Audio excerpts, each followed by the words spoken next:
Hello guys and welcome back. In today's video we're going to be looking at what are the best potential DLCs for Mount & Blade 2 Bannerlord. Now we all know Warband had some very successful DLCs. The main one and the most notable one would be Napoleonic Wars. Now my personal experience for Napoleonic Wars in Warband was very limited. I tried to get involved in some of the regiments, however my persistent world kind of took up most of my game playing time.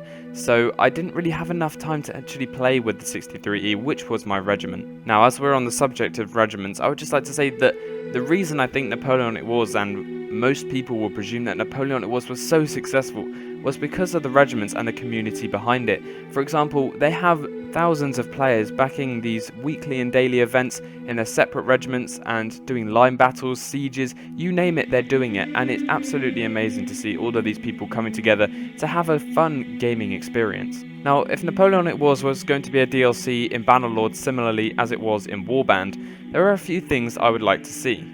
Firstly, I would like to see an extensive weapon range, not just in terms of melee, but in terms of firearms. Our range of weapons was very minute in Napoleonic Wars, with only having rifles, muskets, and a few other weapons mixed in. I'd like to see variations of these weapons that affect their stats, for example their accuracy or their bullet travel time, and I think that would add lots of variety into the game instead of just having very similar weapons. However, I wouldn't like to have an unlock system. For example, if you try hard the game for absolutely ages, then you unlock a really good weapon. I would not like to see that. I would like to see every player having access to every weapon, and basically allowing them to take their pick of a huge range of authentic Napoleonic Wars weapons. The next point is not so much of an addition, but something that needs to be repeated. Now, many of you will know of the jailbreak servers and that kind of unique server to the Napoleonic Wars DLC. Now, to see those kind of servers re-implemented into Bannerlord with new features and a more organised system would just be absolutely amazing. We could have some really good times, and it offers a wider variety to the game in my opinion. Recently I've become a bigger fan of playing the single player of Mount & Blade Warband, and it's kind of led me to the belief that the next Napoleonic Wars DLC should actually not just be multiplayer. Now, they should be implementing a single player as well. Now, I know how much effort it takes to put in a single player. However, Taleworlds managed to produce one fought with fire and sword, so instead of maybe putting it into another DLC, shift the focus onto Napoleonic Wars and have a single player for it, because I would be really interested in commanding hundreds of British soldiers with their red coats, firing their brown vest muskets, volley after volley. I would really enjoy that, and it would be way more immersive than it is at the moment, especially with the amount of AI we could potentially have on the field in Bannerlord. Something else that would be really awesome to see in Napoleonic Wars for Bannerlord is to have real battle situations and maps. So just imagine you marching onto the real landscape of Waterloo, with all the chaos of the battle with the cannons going off and muskets firing.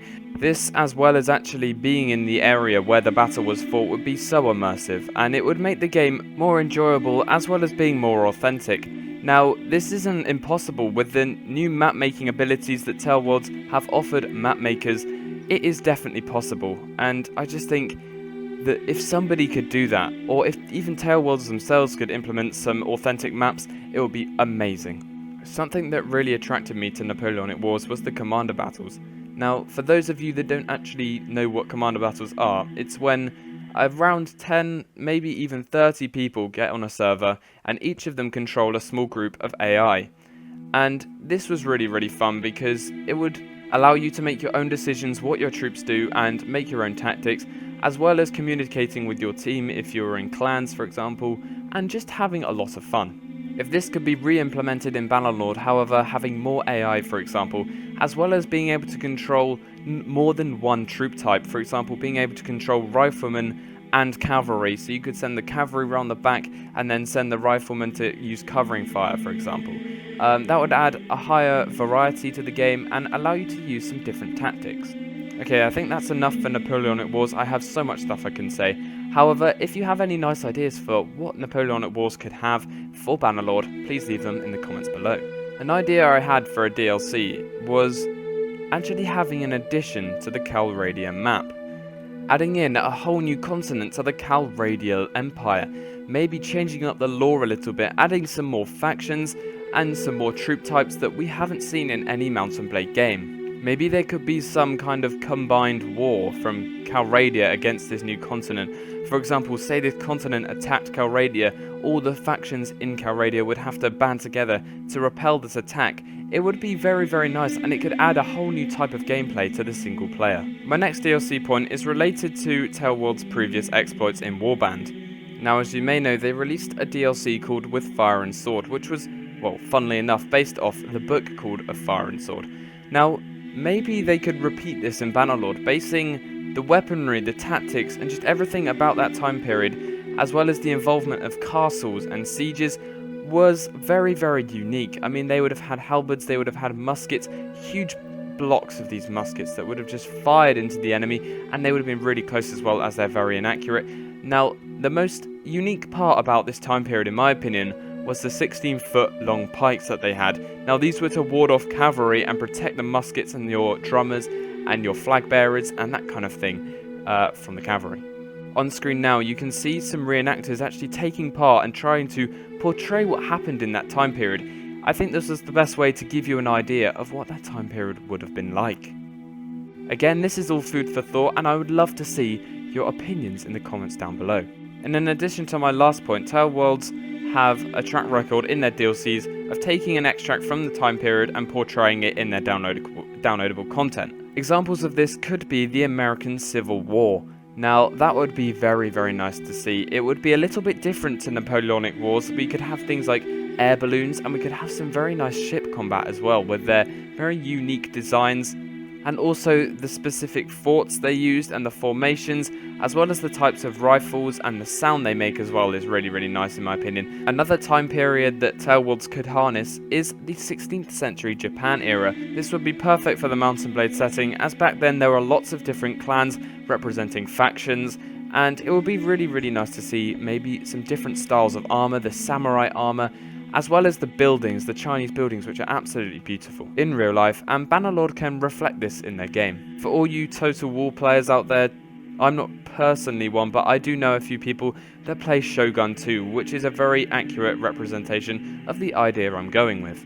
At the end of the day, Taleworlds could release anything. I'm not going to be personally prepared for what they're going to release. I believe it will be the community that drives them to make a specific DLC, and I think Napoleonic Wars will take the top spot. Maybe an open world form of Bannerlord might take another spot. We don't know. And I feel like they're going to do something that we are not going to expect, and something that we are not going to presume, and something that I probably haven't even thought of in this video.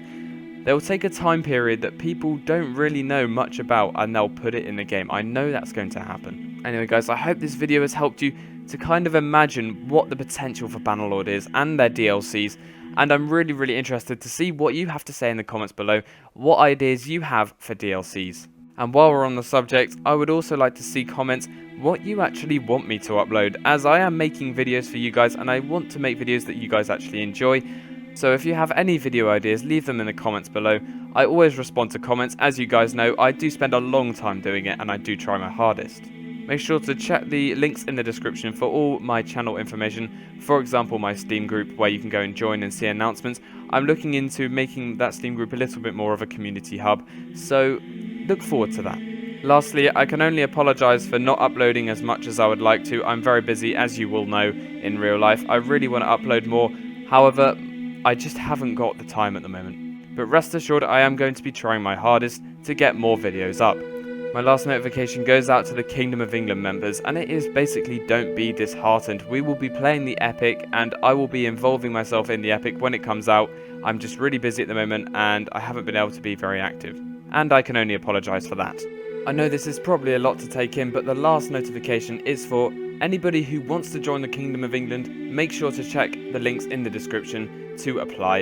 And if you are already in the Kingdom of England, there is a Persistent World event in Mount and Blade happening. All links to that will be in the description. We'll be playing with some clans on PW and just having a lot of fun in wars and that kind of thing. Anyway, this is the end of the video. Thank you so much for watching. We've hit 3,000 subscribers, guys.